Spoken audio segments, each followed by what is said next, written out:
Assalamualaikum warahmatullahi wabarakatuh. Baik, saya di sini akan mempresentasikan tentang analisa perdagangan Indonesia dengan Arab Saudi. Presentasi ini merupakan tugas kelompok pada mata kuliah ekonomi internasional.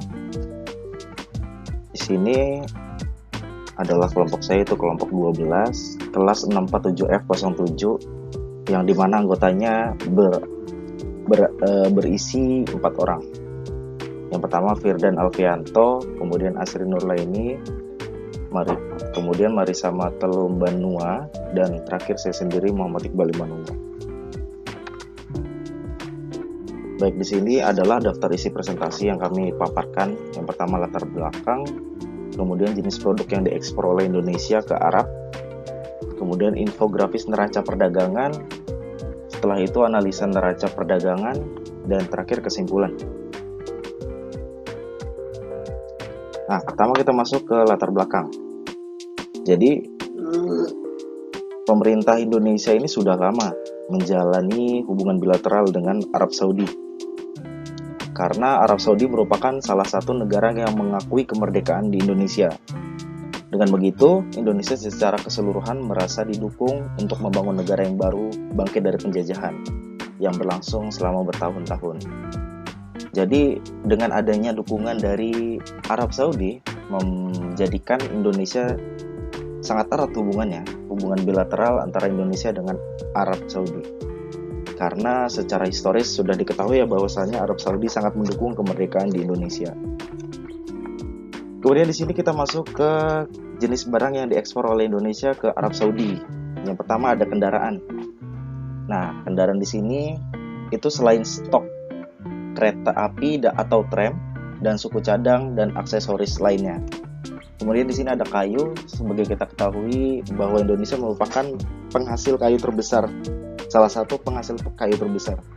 Jadi segala barang-barang yang terbuat dari bahan baku kayu itu diekspor ke Arab Saudi oleh Indonesia.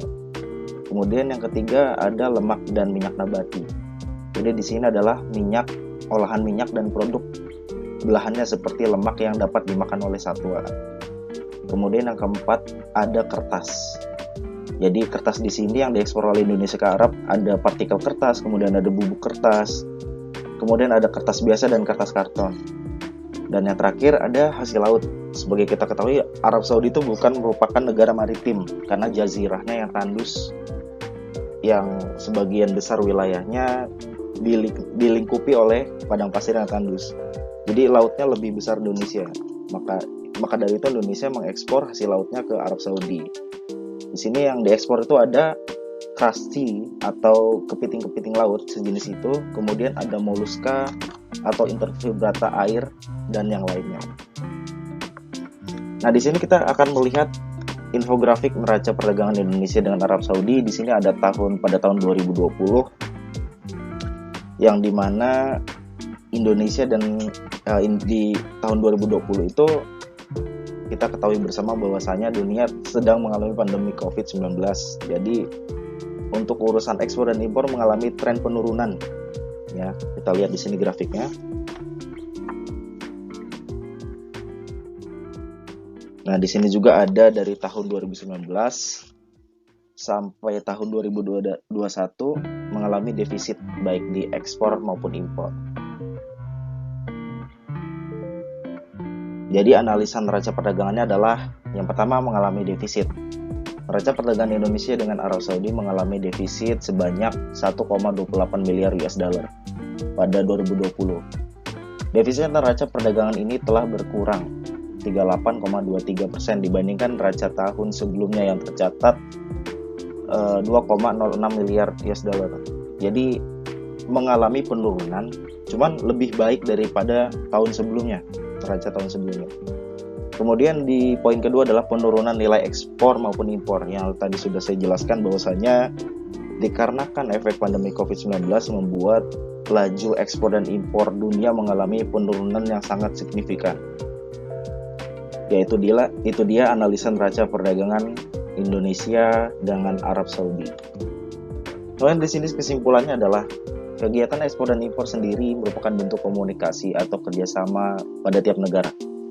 Selain memenuhi kebutuhan dalam negeri, tujuan dilakukannya kegiatan impor adalah meningkatkan neraca pembayaran dan mengurangi adanya keluar devisa pada negara lain.